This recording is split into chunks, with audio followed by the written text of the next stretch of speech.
Hail, hail! Hello, Celtic supporter!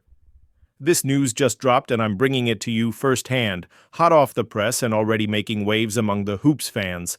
Before I dive into all the details, hit that like button so you never miss the latest updates on the Bhoys. Now let's get straight to the point. Amidst rumors, negotiations, and backroom decisions, one truth is becoming clear at Parkhead. The long-running saga surrounding Mathias Kvistgaarden is coming to a close. And it's not what many were hoping for. The fact is, after nearly 2 years of eyeing up the Danish striker from Brøndby, Celtic now look set to shut the door on this chapter for good. And here's the twist. It's not due to a lack of opportunity. Kvistgaarden does have a release clause in his contract, reportedly around $10 million, which could have significantly lowered Brøndby's asking price. Once considered too steep, it's now seemingly within reach. But even so, word from Lennoxtown suggests the club has simply lost interest. Why? The answer might lie in the tireless feet and warrior spirit of Daisen Maeda.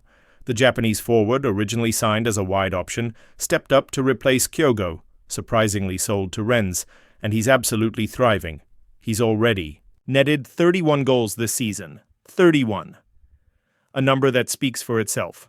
Brendan Rodgers is no longer hiding it. He sees Maeda as his main striker. In a post-match interview after the win over Hearts, the manager laid bare a vision that could reshape the club's transfer strategy.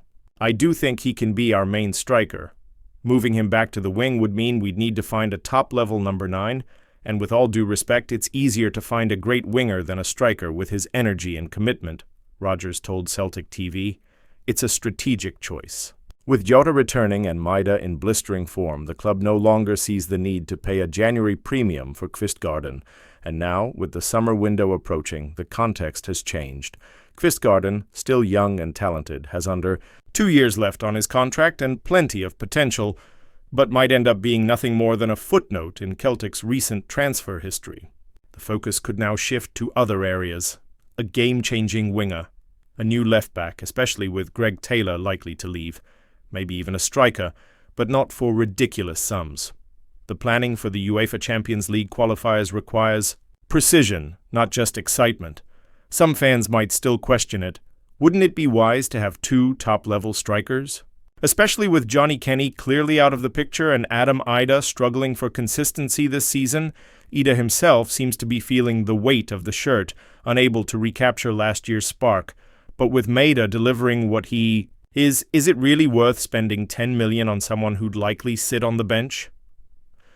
Rodgers knows Maeda isn't your typical poacher. He's not the striker who waits, spins, and finishes. He's pure intensity, constant movement, high pressing, and lethal finishing. Back in Japan during his first preseason with Brendan, he smashed in a hat-trick and showed he was more than just a supporting act. I saw everything in him, the movement, the runs, the finishes. He brings that every time. And he brings goals, Rodgers said. Daisen never asked to be the main man, never threw a tantrum, never demanded a role. But when the opportunity came, he grabbed it like few ever do. Maybe that's why he's earned such respect in the dressing room. Maybe that's why Celtic no longer need another Kvistgaarden. And let's be honest, with Jota back, the possible return of Kieran Tierney, and swirling rumours around Carter Vickers and Kuhn, the club is preparing for a hectic and potentially surgical summer window. Kvistgaarden could have been an exciting name, another Scandinavian gem in the making, but all signs now point to Rodgers and his team finding what they needed right at home. And in times when every million must count for 3, this might just be the smartest move, even if it feels a bit cautious to some. Fans, of course, have every right to question, but if Maeda keeps flying and scoring, few will be longing for Kvistgaarden. In the end, maybe this story was never really about the Dane. Maybe it was always about realizing that the true hero was already wearing green and white. And if this is the start of a new era for Daisen Maeda at Celtic, then the future could be far brighter than any marquee signing. Because at Celtic, heroes aren't bought, they're forged.